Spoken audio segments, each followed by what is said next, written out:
Pour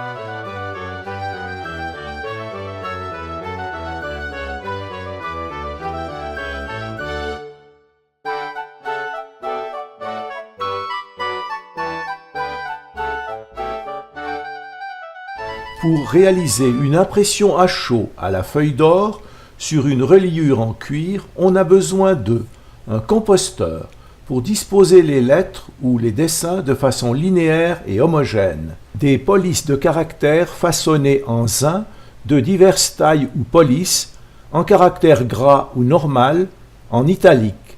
Elles vont se répartir sur le composteur en respectant bien sûr l'orthographe des mots. Des feuilles d'or en ruban ou en carnet d'épaisseur variable. Éventuellement des fleurons portant des caractères spéciaux, fleurs de lys, guirlandes, rosaces, etc. Ici nous avons encore une presse qui évite le travail à main levée, qui chauffe le composteur et permet un alignement parfait. La couverture est présentée sur la presse, encore détachée de son livre. Ouais, ça commence à être chaud. Alors, Dernier moment pour voir si c'est écrit juste. On grave d'abord à sec, sans or, puis on mouille l'emplacement pour faire ressortir la gravure. Juste au-dessus pour justement pas trop en utiliser.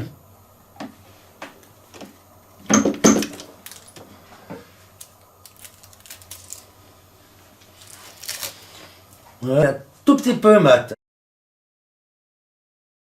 C'est bien de l'or véritable, mais apprêté en rouleau. Donc ça, c'est la deuxième couche. Ouais. Puis après, je passe relativement rapidement, parce que si je reste trop longtemps dessus, ça chauffe plus. L'or brille maintenant de tous ses éclats. Alors là, c'est le dernier moment de contrôler une dernière fois le mot pour voir qu'il soit bien juste. En même temps, on contrôle le pied des lettres pour voir qu'elles soient bien alignées, pour pas avoir une lettre qui soit plus haute que l'autre de le titre. Là, je cherche à être à la bonne hauteur.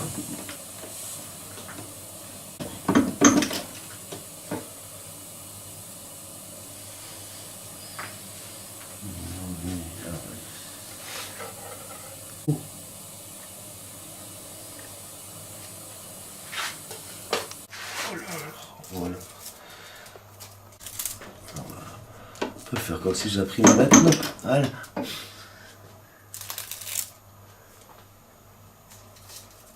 Alors, comme avant, on met toujours minimum 2 couches. D'ailleurs, on voit bien qu'il est un peu plus jaune en haut qu'en bas.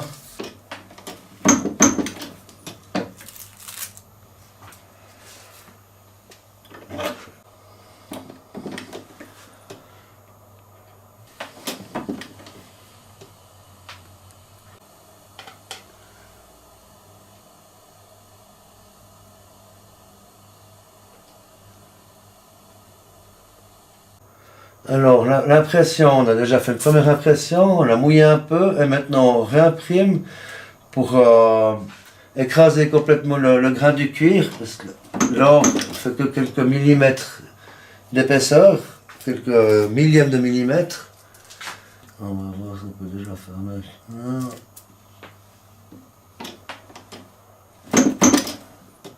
On positionne la feuille d'or à un endroit qui n'a pas encore servi à l'impression. Il faut que je passe très vite, parce que c'est presque un peu trop humide là.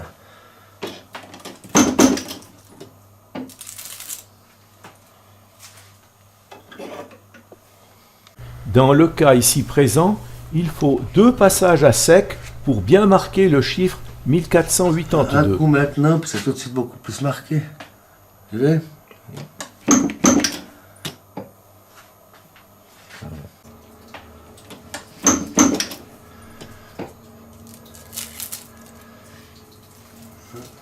Nettoyer.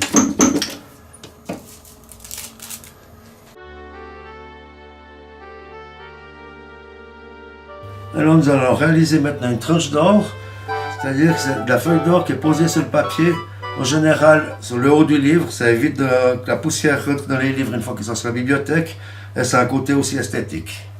Pour ça, le livre a été mis en presse, pressé très fort, et on ponce jusqu'à ce qu'on n'ait plus aucune aspérité sur le papier.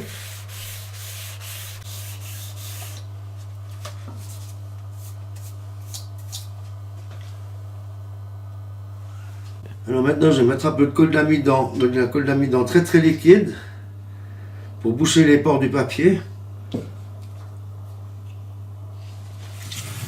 Et je la sèche tout de suite. Alors maintenant, après avoir bouché les pores du papier avec la colle d'amidon, on va mettre du bol d'Arménie, c'est une pierre rouge. On a un petit morceau qui se dissout à l'eau. Et une fois dissoute à l'eau, alors ça nous fait un fond.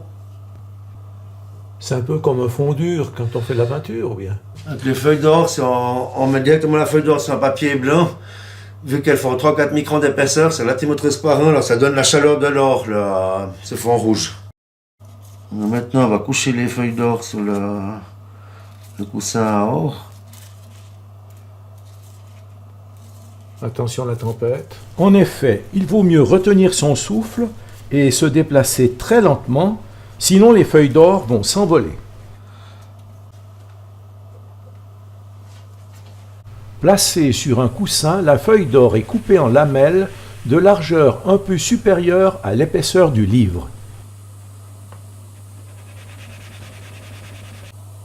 Il faut faire attention de ne pas les brusquer lorsqu'on va les déplacer, au risque de les froisser ou de les déchirer. Oh. Voilà, alors maintenant je vais mettre une couche de blanc d'œuf sur la truche du livre. C'est ce qui va nous servir de colle. Alors on met vraiment un lac, hein, c'est une quantité énorme.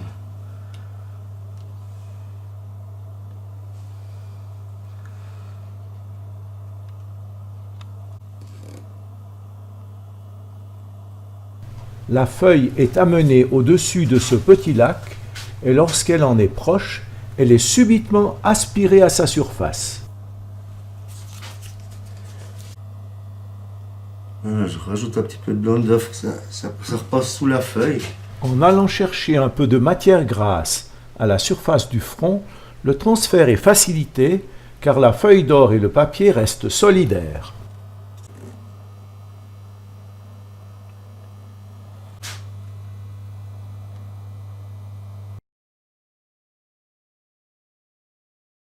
Redresser ma presse pour chasser le surplus de blanc d'œuf.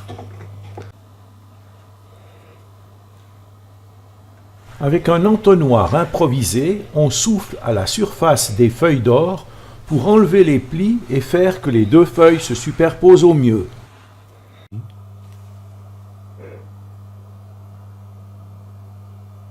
On voit légèrement la buée qui s'en va. Alors là j'ai une pierre d'agate, hein, c'est pour d'abord coller l'or. Alors ça fait une sorte de mini presse.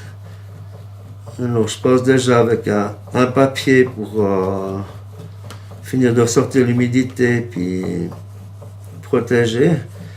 Alors si on passe trop vite, l'or il va rester collé sur le papier de protection.